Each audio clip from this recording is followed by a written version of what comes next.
ஏங்க எவாவ அஸ்வினி? ஓ அது அஸ்வின். எனக்கு என்ன ஸ்பெல்லிங் கூடவா தெரியாது? அஸ்வினின்னு தான் போட்டிருக்கு. சந்தேகமா இருந்தா நீயே செக் பண்ணி பாரு. யார் அது? அஸ்வினா. சாரி. தோ அவர் இங்கே தான் இருக்காரு, கொடுக்குறேன். ஓகே சரி, நான் மார்னிங் வரேன். ஏங்க ஸ்பெல்லிங் கூட கரெக்டா டைப் பண்ணி வைக்க தெரியாதா? நான் கரெக்டாக தான் டைப் பண்ணி வச்சிருக்கேன். அதுல அஸ்வினின்னு தான் டைப் பண்ணிருக்கீங்க. கண்ணை திறந்து பாருங்க. அஸ்வின்னு தான் எழுதியிருக்கேன். எதுக்கு? நான் அஸ்வின் எழுதியிருந்தா நீ அந்த ரூம்ல இருந்து இந்த ரூமுக்கு வந்து ஃபோனை கொடுத்துருப்பியா? மாட்டையில, அதுக்கு தான். இதுக்கு முன்னாடி எனக்கு ஃபோன் வந்தா என்ன பண்ணுவ? ஃபோனை இப்படி பார்த்துட்டு எத்தனை தடவை தூக்கி எறிஞ்சிருக்க மாட்டேன். இதே உனக்கு கால் வந்தா நான் எந்த ரூம்ல இருந்தாலும் ஃபோனை கொண்டு வந்து கொடுக்கணும். அதுக்கு தான் இருக்கிற எல்லா பேரையும் லேடிஸ் பேரா மாத்தி வச்சிருக்கேன். இனிமே ஃபோன் வந்தா எடுக்க மாட்டேனே, அப்ப என்ன பண்ணுவீங்க? அதுல உண்மையாவே லேடிஸ் கூட இருக்கலாம். இப்ப என்ன செய்வீங்க?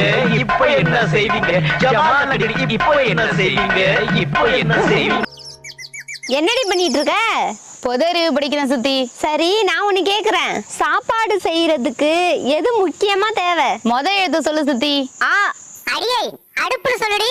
அடுப்புலடி, அறிவு கேட்டவள. அரிசி. என்னடி இவ்வளவு நேரம் யோசிக்கிற? கண்டுபிடிச்ச சுத்தி. என்ன? அப்பா.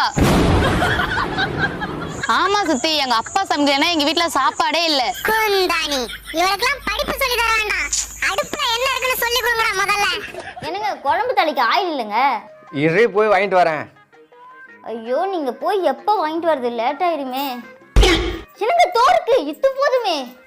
அடி, அது பிரேக் ஆயில் ரீ. சமைச்சு சாப்பிட்டு சாவட்டும். Brake oil. என்ன குழம்புடி இது? பாவக்காய் குழம்பு. ஒரு பாவக்காய் கூட இல்ல, பாவக்காய் குழம்புன்னு சொல்ற? இப்ப பாவக்காய் இருந்தா நீ என்ன பண்ணுவ? எடுத்து ஓரமா வச்சுட்டு சோறை மட்டும் திம்பேன். அதான் பாவக்காயே போடல. காயும் மிச்சம், காசு மிச்சம். காயே போடாம அப்புறம் ஏன்டி இதுக்கு பேர் பாவக்காய் குழம்புன்னு சொல்ற? பாவக்காய் மட்டும்தான் வீட்டுல இருந்துச்சு. பாவக்காயை விட உன் வாழ்க்கை ரொம்ப பாவமா இருக்குடா. அண்ணாச்சி 1 கிலோ சக்கரை கொடுங்க. என்னம்மா 1 கிலோ சர்க்கரையா? தோத்தரம் இருமா.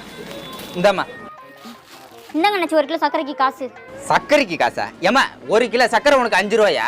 யோ, உன் சக்கரை இனிக்கிற இனிப்புக்கு எல்லாம் இந்த 5 ரூபா போதும்.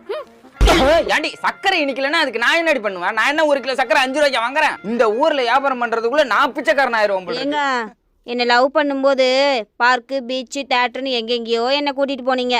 ஆனா கல்யாணத்துக்கு அப்புறம் எங்கேயுமே என்ன கூட்டிட்டு போக மாட்டேங்கிறீங்க.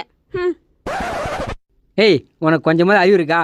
தேர்தல் முடிஞ்சதுக்கு அப்புறம் யாராவது பிரச்சாரத்துக்கு போவாங்களா? அடியே, நான் வெளியில போயிட்டு வரேன். நான் வர்ற வரைக்கும் பண்ணையிலே உட்கார்ந்துரு. நான் வீட்டுக்கு போறேன் சுத்தி, போர் அடிக்குது. இன்னைக்கு மட்டும் நீ வீட்டுக்கு போன, இனி பண்ணைக்கே வரக்கூடாது. போறதா இருந்தா பண்ணையை மொத்தமா காலி பண்ணிட்டு போ.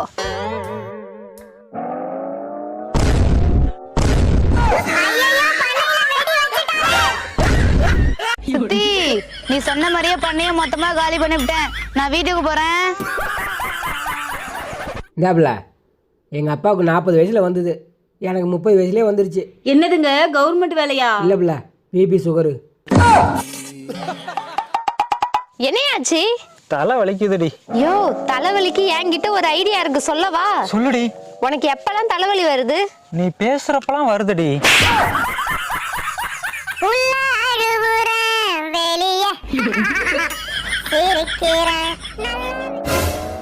இது யார் நம்பர்டி? அயன்மேன் சேவ் பண்ணி வச்சிருக்க? பக்கத்து தெருல துணி அயன் பண்றாருல, அவர் நம்பர் தான். இது என்னடா அயன்மேனுக்கு வந்த சோதனை? ஏங்க, உங்களுக்கு என்கிட்ட பிடிச்சது என்னோட அழகா இல்ல என்னோட அறிவா? இந்த ஜோக்கு தான்